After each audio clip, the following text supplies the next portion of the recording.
In today's kitchen disaster, we're doing the Perfect Ruben. First, we need the brisket.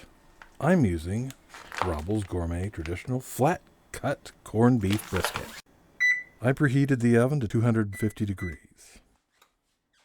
At the time of this video, it was priced at $5.93 USD per pound. There are no sponsorships with any of the products or brands in this video.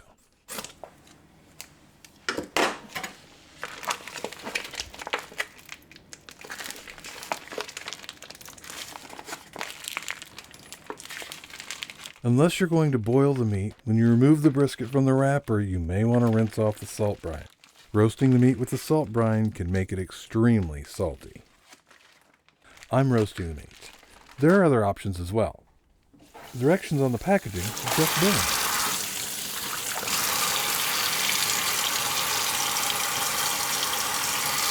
burn. Line a pan with parchment paper and place the meat on top. Yeah, go ahead and pat it down with a paper towel.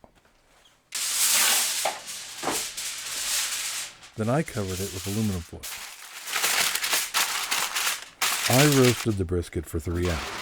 One could argue that there's no set time for cooking a brisket. The idea is to get it well cooked and tender, and sometimes longer is better. I have grilled one in the past for 6 hours, and it ended up being very tender. The internal temperature will be at least 155 degrees Fahrenheit. Cover the meat and let it rest and cool. You will also want to have Thousand Island dressing. Wishbone is good for a Reuben. It's good in general, but I really only use it on a Reuben. Along with that, you'll need sliced Swiss cheese. Great value here, has good flavor. Sour Krout. Here I'm using the Severn Artisanal Kraut Craft beer flavor. I think this one may pair better with brats, given that it has a beer flavor, but it was fine. They apparently have 5 other flavors, from Bavarian to Sriracha. If you aren't very adventurous, go ahead and go with Classic. It's perfectly fine. For the bread, I'm using a beefsteak hearty rye. I also really like pumpernickel. You also want to add some butter. After the meat is cooled, slice it. If you have the opportunity, use a slicer or an electric knife. The goal is to cut thin, not quite falling apart slices. Thicker slices can be a bit tough and chewy.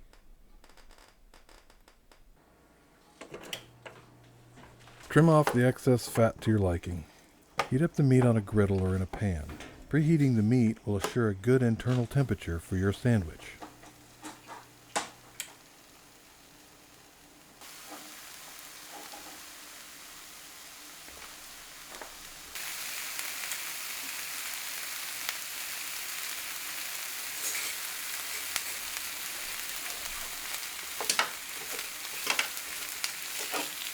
You see, I think the fork is the perfect utensil for this pan. It does the job, just like I planned.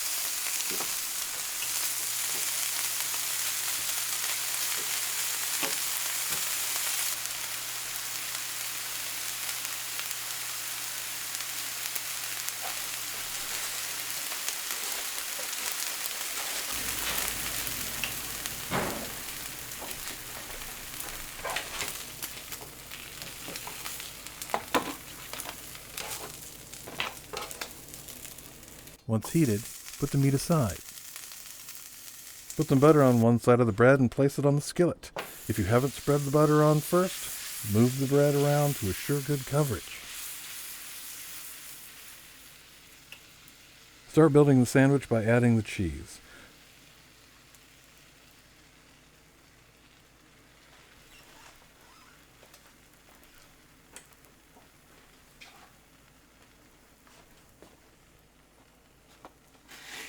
Add the meat, top that with another slice or 2 of cheese, and add the top slice of bread.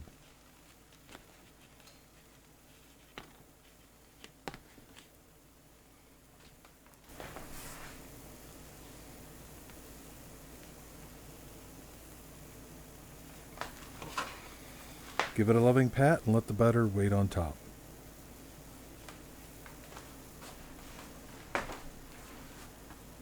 Have some drained kraut ready to add to the skillet to preheat. I really think I should have added more kraut to this, but that's up to you. You could also pre-melt the butter and brush that on all even like. But that's tipping the scale at a professional, and I'm not that. Now on the first side it's golden brown, carefully, I mean carefully, you might want to use 2 hands on this. Flip the sandwich. Assure good coverage with the butter, and if you've lost some on the flip, add some more to be certain.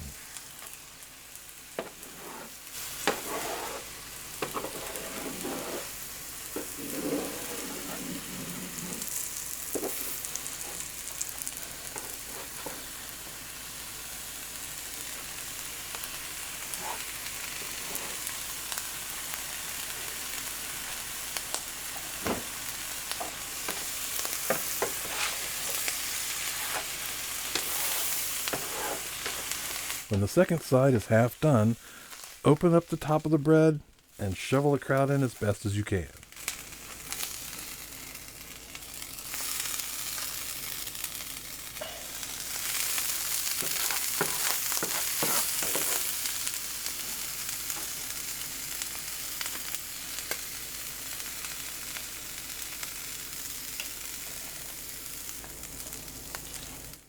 When the kraut is all sorted, carefully add the dressing.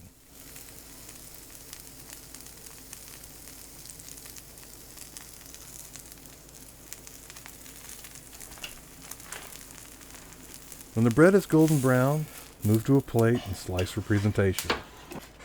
Sometimes a sliced sandwich is easier to eat.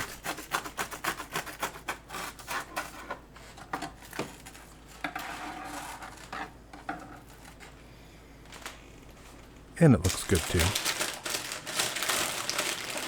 Serve with your favorite chips.